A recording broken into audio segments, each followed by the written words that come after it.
Hello friends, welcome to my YouTube channel.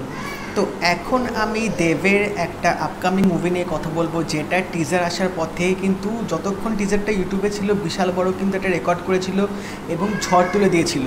তো এই ফিল্মটার নাম হচ্ছে কমান্ডো, এবং এটা কিন্তু তোমরা এতদিনে হয়তো জানো দেবের ফার্স্ট ওয়ার্ক ইন বাংলাদেশ, মানে প্রথম তিনি বাংলাদেশে গিয়ে কোনো বাংলাদেশের প্রোডাকশনের আন্ডারে কাজ করছেন। তো এই ফিল্মটা নিয়ে কিন্তু চরম প্রত্যাশা ছিল, চরম একটা হাইপ ছিল দেব ভক্তদের মধ্যে যে ফিল্মটা কীরকম হবে, এবং পোস্টারগুলো আসার পর থেকে কিন্তু বেশ আশানুরূপ কিন্তু একটা মানে পজিটিভ হাইপ কিন্তু ক্রিয়েট হয়েছিল। এখন কারেন্টলি কিন্তু এই ফিল্মটা মানে কি কারেন্ট স্টেজে আছে সেটা কিন্তু কেউ জানে না, এবং ফিল্মটা আদৌ ঈদে রিলিজ হবে নাকি এই বছর রিলিজ হবে সেটা নিয়েও কিন্তু কোনো আপডেট নেই। তো আমি ভাবলাম এই ফিল্মটা সম্বন্ধে তোমাদের সাথে কিছু কথা আমি শেয়ার করি। এগুলো নিতান্তই আমার মতামত, সেরকম অফিসিয়াল কোনো আমি আপডেট পাইনি, but as per current situation going on আমার এটা দেখে এটা মনে হলো, সেটাই তোমাদের সাথে শেয়ার করছি। তো এখন যা দেখছি দেবের এই কমান্ডো ফিল্মটা কিন্তু ঈদে আসার কথা ছিল, বাট এখন দেখা যাচ্ছে যে ফিল্মটা নিয়ে কিন্তু কোনো সেরকম আপডেটেড নিউজ নেই যে এই ফিল্মটার যে সেকেন্ড যে শুটিংটা বাকি ছিল সেই শুটিংটা শুরু হয়েছে কিনা, বা যে পোস্ট প্রোডাকশন কাজগুলো বাকি ছিল সেগুলো শুরু হয়েছে কিনা সেগুলো নিয়ে কিন্তু কোনো খবর নেই। এবার এই দিকে দেখা যাচ্ছে বাংলাদেশে কিন্তু ঈদ উপলক্ষে কিন্তু অনেকগুলো সিনেমা কিন্তু রিলিজ হচ্ছে, যার মধ্যে শাকিব খানের সিনেমা আছে এবং মিশন এক্সট্রিম বলে একটা সিনেমা রিলিজ হচ্ছে। তো এই দুটো বড় বিগ বাজারের একটা সিনেমা আসছে বাংলাদেশে, এবং সেখানে দেবের এই ফিল্ম নিয়ে কিন্তু কোনো আপডেট নেই, এবং এখনও কিন্তু অনেক পোস্ট প্রোডাকশন কাজ বাকি আছে, অনেক রকম কাজ কিন্তু পড়ে রয়েছে। তো বলা যেতে পারে যে এই ফিল্মটা হয়তো ঈদে আসার সম্ভাবনা খুবই কম, বা এটা বলা যেতে পারে যে ফিল্মটা হয়তো এই বছরে ঈদে আসবে না। তো এখন অলরেডি হাতে খুব কম সময় আছে, যেহেতু মে মাসে ঈদ পড়ছে, তো এই 2 মাসে আমার মনে হয় না ফিল্মের সব কাজগুলো কমপ্লিট হয়ে প্রমোশনও শুরু হয়ে যাবে, সেটা একদমই পসিবল না।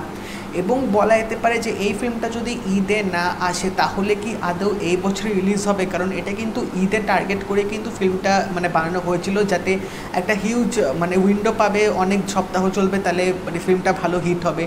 এবার সেটা যদি না হয় তাহলে এরপর কিন্তু সেরকম কিন্তু বড় কোনো আর কিন্তু উইন্ডো নেই বলা যেতে পারে। তো এই বছরে যদি ঈদে না আসে তাহলে আমার মনে হয় পরে যদি ক্রিসমাস বা অন্য কোনো অকেশনস যদি আসে সেগুলোতে আমার মনে হয় বিশেষ করে সেরকম কিছু লাভ মনে হয় করতে পারবে না।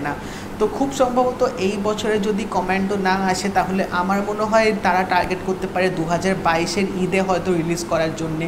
যদিও বা এখন দেবের কিন্তু পরপর অন্য মুভিগুলোর অনেক আপডেট আসছে, এবং আপকামিং ফিউচার প্রজেক্টেও কিন্তু তিনি হাত দিতে চলেছেন, বাট এই মুভিটা নিয়ে কিন্তু এখনও কোনো কারোর কাছে সেরকম কিছু আপডেট নেই যে এই মুভিটার ভবিষ্যৎ কি, এই মুভিটা আদেও 2021-এ রিলিজ হবে নাকি কবে রিলিজ হবে, আদেও রিলিজ হবে কিনা নাকি শেলফড হয়ে যাবে, সেটা নিয়ে কিন্তু কোনো এখন অবধি খবর নেই। বাট আমার মনে হয় যদি এই বছরে মুভিটা না আসে তাহলে হয়তো তারা 2022-এ ঈদে টার্গেট করতে পারে, কারণ যেহেতু অনেক কাজ পড়ে আছে এবং তার সাথে সাথে ফিল্মটার প্রমোশনও করতে হবে, তো অনেক রকম যেহেতু একটা পোস্ট প্রোডাকশন কাজ যেহেতু থেকে যায় ফিল্মটা করার জন্যে, এবং সেকেন্ড শিডিউলের শুটিংও কিন্তু অনেকটা দিন বাকি আছে। তো দেখা যাক, হোপফুলি হয়তো আমরা এই ফিল্মটার খুব তাড়াতাড়ি একটা কোনো হয়তো আপডেট পেতে পারি, বা হয়তো কোনো প্রোডাকশন হাউস থেকেই হয়তো আপডেট দেবে। তো তোমরা অবশ্যই জানিও তোমাদের কি মতামত আছে কমান্ডো মুভিটা নিয়ে, কবে আসতে পারে না আসতে পারে অবশ্যই কমেন্ট সেকশনে জানিও। আর যদি এই ভিডিওটা ভালো লেগে থাকে এটা লাইক করে দিও, শেয়ার করে দিও, আর চ্যানেলটা অবশ্যই সাবস্ক্রাইব করে দেবে, নোটিফিকেশন বেলটা কিন্তু অল করে দিও। তাই দেখা হবে পরের ভিডিওতে, বাই।